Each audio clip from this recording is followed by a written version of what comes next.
Durante el último año el precio del oro ha estado en boca de todos, desde que inició el conflicto geopolítico hasta también cuando hemos visto una elevada inflación. A pesar de ello, el oro no está comportándose estrepitosamente. Sí que es verdad que lleva un 2,79 este año de rentabilidad nominal. Si mirásemos la real y le restásemos la inflación sería mucho menos, pero este vídeo está hecho y lo voy a hacer para intentar hacerlo muy educativo y explicar posiblemente qué es lo que le está pasando al precio del oro, pese a tener compras récords de los bancos centrales, porque esta primera mitad del año 2023, según informa el World Gold Council, ha sido la compra récord, la primera mitad de año récord de compras, sí, desde que se publican estos datos, que son desde el año 2000, creo que es.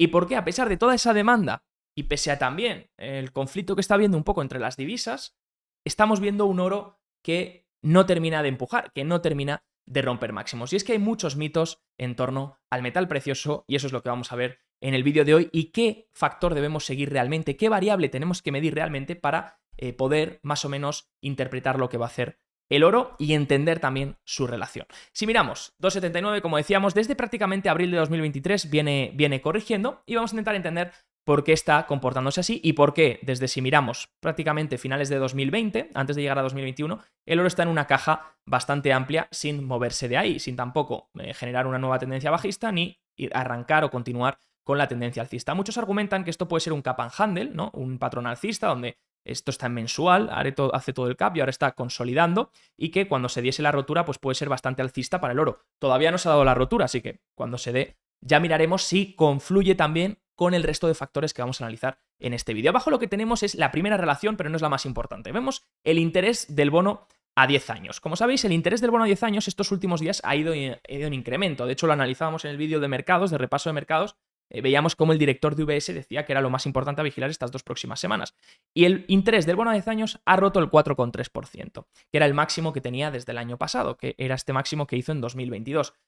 Hay una serie de factores que están influenciando el interés del bono a 10 años. La parte, y esto puedo hacer un vídeo, dedicarlo a otro vídeo especial, si os interesa, me lo podéis dejar en los comentarios y de hecho aprovecho para mendigaros un like si os gusta el vídeo y os quedáis hasta el final, porque va a ser de verdad muy completo y a mí me ayuda mucho a poder seguir con esto y que el vídeo pueda posicionar también. Si miráis, el interés del bono a 10 años, 4,3% hasta ahora, ha incrementado con respecto a lo que veníamos viendo este año, que venía reduciéndose, y esto se debe a múltiples factores. El tramo largo de la curva no responde tanto, cuando me voy a años, a 10 años, 15, 20, 30 años, no responde tanto a lo que hace la Fed. La gente cree que sí, pero no. Realmente la parte corta de la curva, el 2 años a 1 año, esos son los intereses que realmente van a unos 40 puntos básicos de lo que hace la Reserva Federal. Por lo que si el 2 años empieza a bajar estrepitosamente es porque el mercado detecta que la Fed va a bajar tipos.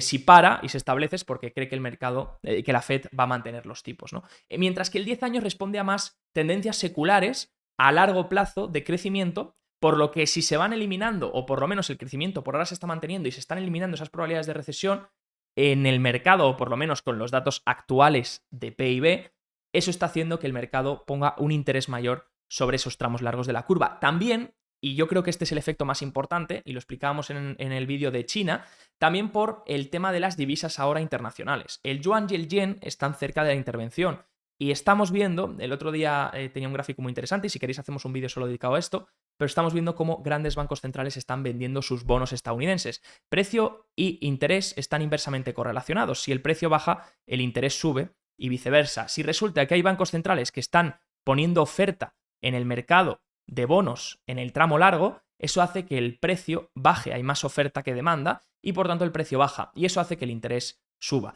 Y eso lo estamos viendo no solo con bancos centrales grandes como el de Japón y el de China que están vendiendo sus bonos estadounidenses, su deuda estadounidense, sino también lo estamos viendo con, por ejemplo, el propio Tesoro de Estados Unidos que está emitiendo bonos en tramos más largos porque al estar la curva invertida, al interés del 2 años ser superior al del 10 años, por ejemplo, durante bastante tiempo, al Tesoro le puede interesar incluso endeudarse más en los tramos largos, endeudarse más a bonos más a largo plazo con un interés menor, ¿no? Pero bueno, si volvemos al vídeo en cuestión, al oro, vemos esta relación. Vemos que cuando los intereses, por ejemplo, aquí tenemos el interés del 10 años, cuando el interés del 10 años empieza a bajar, el oro lo empieza a hacer bien y aquí tenemos la primera relación, ¿no? Después, cuando el oro, por ejemplo, toca máximos, es cuando el interés tocó mínimos en 2020 y empezó a incrementar y ahí el oro empezó a bajar. Y ahora estamos viendo que en 2022, cuando el interés tocó máximos, fue cuando el oro tocó mínimos, volvió a rebotar y ahora, cuando el interés ha vuelto a rebotar y el oro ha vuelto a corregir, vemos que es cuando el interés ha tocado un nuevo máximo, el 4,3%.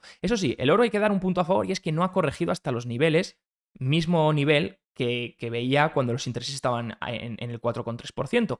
Eso está mostrando más resiliencia del oro, que no está completando completamente su relación con los intereses, está siendo más resiliente. Eso puede ser por una gran demanda que está habiendo por los bancos centrales o simplemente porque la gente confía en que próximamente el oro lo puede hacer bien. De todas formas, vemos que no es una relación perfecta. Vemos que no sirve tanto esta relación. Y enseguida vamos a ver el por qué. Bueno, seguimos viendo ese récord de demanda y a pesar de ello, el oro no rompe máximos. Hay un mito muy grande sobre el oro que se dice que el oro cubre a la inflación. Y sí es verdad, pero depende que estés mirando como inflación y encima hay que detallar. Si miras la inflación como el CPI, el índice de precios del consumidor, muchos se habrán dado cuenta, y yo pongo el ejemplo siempre, fijaros en los próximos reportes de CPI, normalmente cuando el CPI incluso sorprende es negativo para el oro, cuando realmente todo el mundo dice que el oro es un hedge, es una cobertura a la inflación. Entonces, ¿qué está pasando realmente? Bueno, pues esta gráfica, que es de Golden Dilemma, un paper que si queréis os lo puedo pasar, muestra que realmente, y de hecho demuestra en el paper, que es uno de los mejores papers que hay del oro para entender su relación, en mi opinión,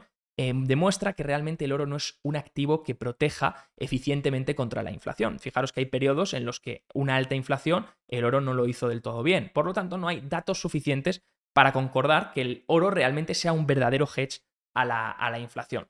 Pero hay que mirar una cosa, y no es la inflación esperada, es la inflación futura. Enseguida lo vamos a ver. Fijaros, el interés, ¿vale? Hemos dicho que el interés del 10 años pues está marcando un nuevo máximo, 4,33%, y esta subida que estamos viendo de los intereses es lo que perjudica al oro. ¿Pero por qué le perjudica? Enseguida lo vamos a ver. También 30 años, fijaros el bono en la parte larga de la curva, sobre todo, fijaros el bono a 30 años, que ya está en el 4,45%, 4,457, rompiendo un nuevo máximo también de 2022.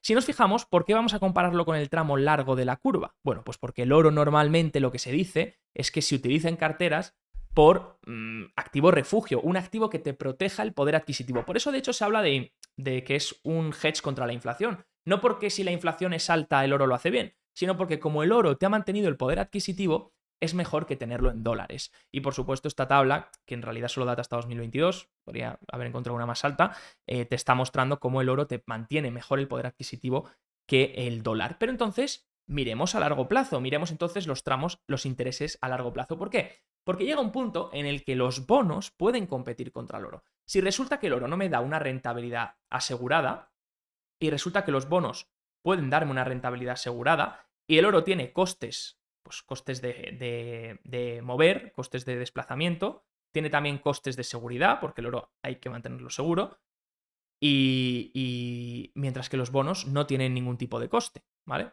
Entonces ahí puede llegar un momento en el que compitan contra los bonos cuando los tipos de interés suben tanto. Y enseguida vamos a ver esa relación y el porqué del oro. De hecho, si miramos, también no solo compiten con los tipos de interés, sino que compiten también incluso con los fondos de mercado monetario, que este año están marcando nuevos récords de activos. ¿Por qué compiten contra los fondos del mercado monetario? Porque si resulta que las letras están dando a un año un 5%, los fondos del mercado monetario puedan acceder el reverse repo de la Fed. Y el reverse repo de la Fed les otorga una rentabilidad, un interés de referencia por depositar su dinero en la Fed. Entonces los fondos monetarios obtienen este interés y se lo pueden dar a sus clientes. Y por eso se habla de fondos que ahora te están pagando un 4 o un 5% en dólares, porque depositan ese dinero en la Reserva Federal, compran letras también y eso les permite dar un 4 o 5% de rentabilidad anual.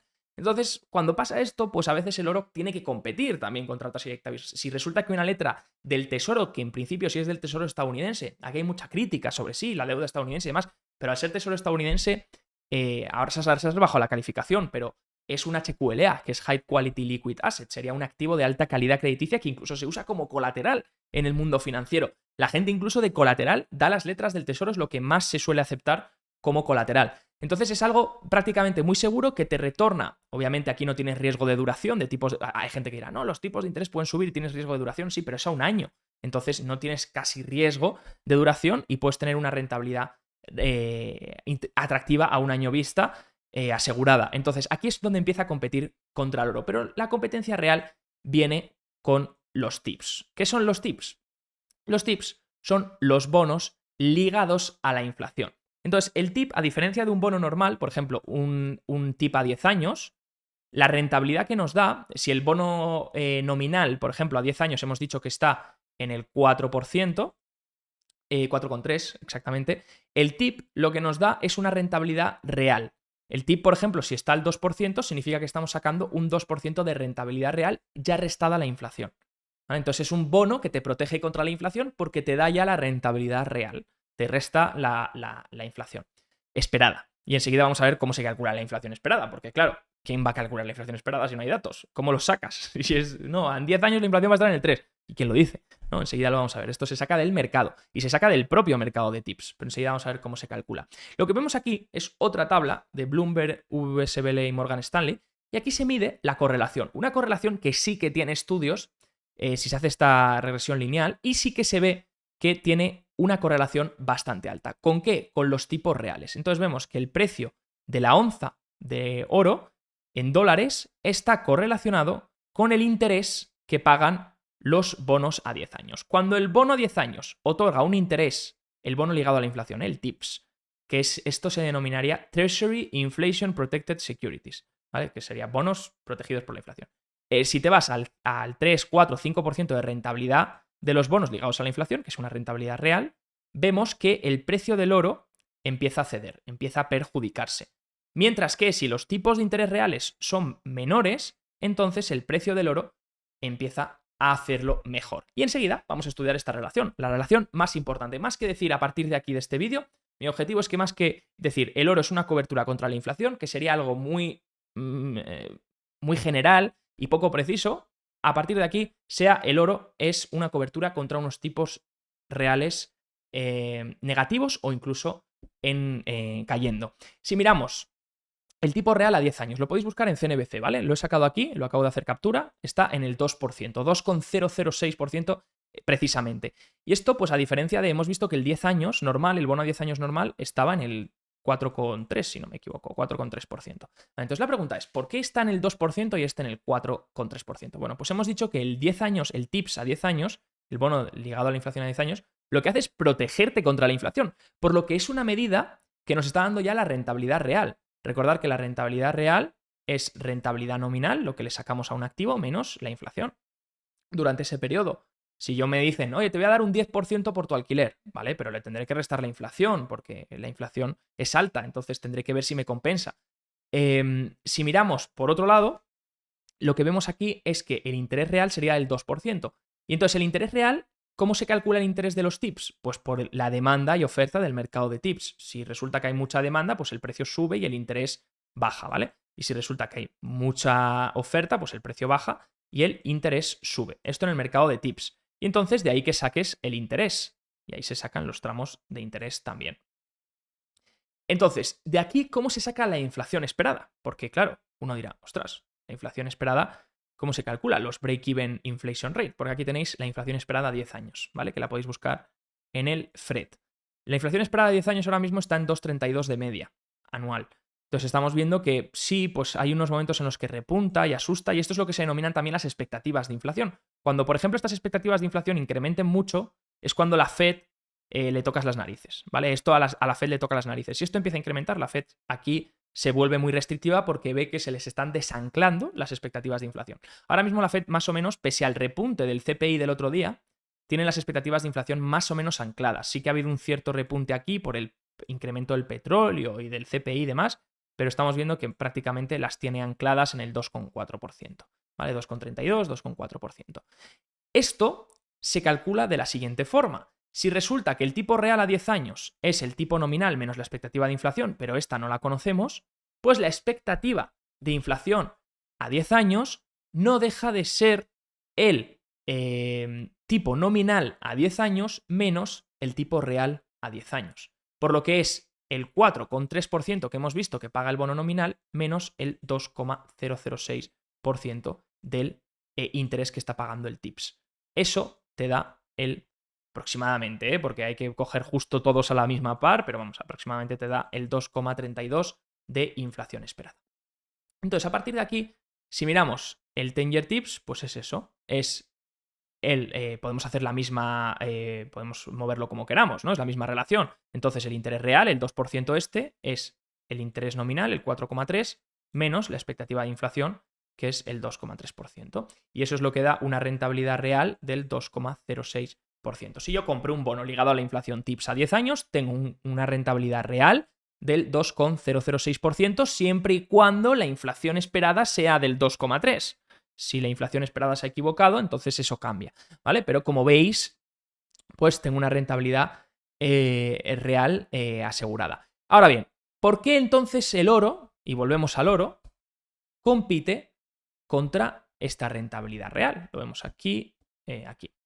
¿Por qué el oro compite contra esta rentabilidad? Bueno, pues porque cuando tú tienes asegurada un tipo de rentabilidad, el mercado de bonos es ya el que compite, sobre todo si la rentabilidad real ya está asegurada, contra el oro. A partir de ahí, ¿por qué? Pues porque el oro no te garantiza tener un 2% anual en los próximos 2 años, protegido en principio a la inflación, con una inflación del 2,3%. Entonces, eso es lo que hace que puedan llegar a competir. ¿Cuándo el oro lo empieza a hacer bien? Cuando estos tipos reales van a la baja. La pregunta que tenemos que hacernos ahora es, ¿cómo pueden pasar para que el interés real, si resulta que el oro está inversamente correlacionado con los intereses reales, qué puede ocurrir para que los intereses reales caigan? Pues bien, o el interés del bono a 10 años, el interés nominal, que hemos visto que está en el 4,3%, se mantiene plano o incluso baja, hay dos opciones, se mantiene plano o baja, y el 10 años se mantiene plano, puede darse que el interés nominal baje y, el 10 años, y la expectativa de inflación se mantenga plana, entonces el tipo real va a bajar. Y eso sería bueno para el oro. O puede darse un escenario donde el tipo nominal se mantenga plano y la expectativa de inflación empiece a incrementar. Y eso haría también que el 10 años se baje. Y eso revalorizaría al oro. Por eso, el oro no es tanto una protección contra la inflación actual, sino contra la inflación futura. Porque casi siempre, cuando los break-even inflation rate, cuando las expectativas de inflación empiezan a dispararse y el tipo nominal se mantiene plano o todavía no se ha disparado, eso hace que los TIPS empiecen a bajar y entonces el oro se revaloriza. Y vamos a ver un ejemplo de eso. Fijaros, tenemos aquí lo que hicieron los break-evens en la pandemia, en 2020. Si nos fijamos, fijaros que los break-evens se desplomaron, de hecho entraron casi, no llegaron a negativo, pero eso es la inflación esperada a 10 años, se desplomaron hasta el 0,5, ¿vale? Por el cierre de la economía, por la deflación y demás. ¿Qué pasó? Que llegaron los estímulos fiscales, ¿vale? Y la expectativa de inflación, incluso antes que repuntase la inflación y repuntase nada, porque recordar, veníamos de un entorno de deflación, los precios todavía seguían bajos, antes incluso nada más salir de la pandemia y que se aprobaran los estímulos fiscales, el oro, las expectativas de inflación empezaron a dispararse. Fijaros, los break-evens, que hemos dicho aquí, cómo se calculan, ¿vale? Estos break-evens. Se empezaron a disparar, expectativa de inflación media a 10 años, se empezó a disparar, y eso hizo que el oro, los tipos nominales se mantenían, no estaban casi moviéndose. Todavía la Fed no había empezado a subir tipos, todavía la curva no se había empezado a mover, y veíamos cómo el oro empezaba poco a poco a subir y hacer el rally que hizo. ¿Cuándo dejó el oro de subir? Pues cuando la Fed se puso más en serio con el control de la inflación y cuando también los break-evens empezaron a tocar un techo. Empezaron a llegar a zonas muy altas donde ya se esperaba que empezasen a consolidar por una intervención de la Reserva Federal subiendo tipos y eso iba a hacer que también los tipos nominales pues pudiesen incluso subir en el tramo largo, aunque ya hemos dicho que no están tan correlacionados con las subidas de la Fed, pero aún así sube toda la curva. Aunque la curva se invierta, suben los intereses también en el tramo largo. Y de ahí que estemos viendo esta relación. Entonces, si tuviésemos que hacer, de hecho os dejo una lista, aprovechando, en la descripción si queréis, de 3 vídeos que he hecho junto a Vision Trade sobre todo lo que debes saber sobre el oro, donde también profundizamos en otra serie de relaciones, pero esta es la relación, creo yo, más importante si tuviese que compartir alguna, pero ahí tenéis más cosas por si os interesa. Si tuviésemos que concluir este vídeo, el precio del oro está inversamente correlacionado a los tipos reales. No es tanto una protección a la inflación, sino a los tipos reales, a unos tipos reales que caigan o negativos. Cuando los tipos reales suben, se hacen más positivos, eso es malo para el oro. El oro se ha mantenido este año lateral porque los tipos nominales han incrementado y la inflación, como estáis viendo, esperada, también ha incrementado. Fijaros, la inflación esperada ha ido bajando, disculpad, no ha incrementado, se ha reducido. Entonces, como la inflación esperada se ha reducido y los tipos nominales han subido, lo que te ocurre es que el interés real sube. Y fijaros el interés real que está en máximos, ¿vale? El interés real del 10 años está en máximos en el 2%. Eso pone presión sobre el oro. los bancos centrales han tenido que mantener una política más restrictiva durante más tiempo, ¿vale? Y para que el oro lo haga bien, pueden pasar dos cosas. O bien los tipos nominales caen mucho más rápido que la expectativa de inflación futura, ambos caerían en una recesión. Incluso en una recesión, cuidado también con las expectativas de inflación, porque si caen más rápido que los tipos nominales, no hay mucho efecto en los tipos reales, ¿vale? Pero en principio, si hay un escenario de recesión, los tipos reales deberían reducirse y eso sería bueno para el oro. O bien los tipos nominales no suben más de este nivel y la expectativa de inflación futura vuelve a rebotar. O bien se produce un escenario donde, por ejemplo, pudiese haber un segundo shock de inflación, pudiese haber un entorno donde se espera que la economía se mantenga en estos niveles de crecimiento, por eso el 10 años se mantiene en el 4,3, no se mueve de ahí, tampoco crece mucho más, pero empiezan a rebotar las expectativas de inflación porque el mercado huele que a lo mejor podría haber un rebote de inflación pues de aquí a 2 años o 3 o en X meses. Entonces eso haría que los tipos reales volviesen a corregir y por supuesto pues beneficiasen al oro. Así que siempre tipos reales, se pueden hacer muchas combinaciones, ya lo sabéis, pero ya que tenéis la relación de los tipos reales, ahora podéis un poco saber qué esperar en función de las dos variables, de expectativas de inflación futura y de también los tipos nominales. Las tesis alcistas del oro se basan en la apuesta por la inhabilidad de los bancos centrales de mantener los tipos nominales en un nivel tan alto. Si tú crees que la Fed no puede mantener los tipos de interés en este nivel, apuestas a que el oro lo va a hacer bien, porque apuestas a que tarde o temprano los tipos nominales bajarán, la expectativa de inflación incrementará y que la Fed no va nunca a poder ser capaz de luchar contra un escenario de expectativa de inflación. Eso puede ser una tesis. Pero también si crees que tipos nominales van a caer más rápido que la inflación esperada a 10 años, entonces también podría ser otra tesis alcista del oro. Solamente quería compartir esto, entender el por qué el oro se ha comportado así este año y no dejarse simplemente guiar por la noticia fácil y la noticia de el oro ha corregido porque sí. Aquí está la relación real y si queréis y os interesa, os dejo también el paper abajo de The Golden Dilemma, muy interesante lectura para todos los que os interese el metal precioso.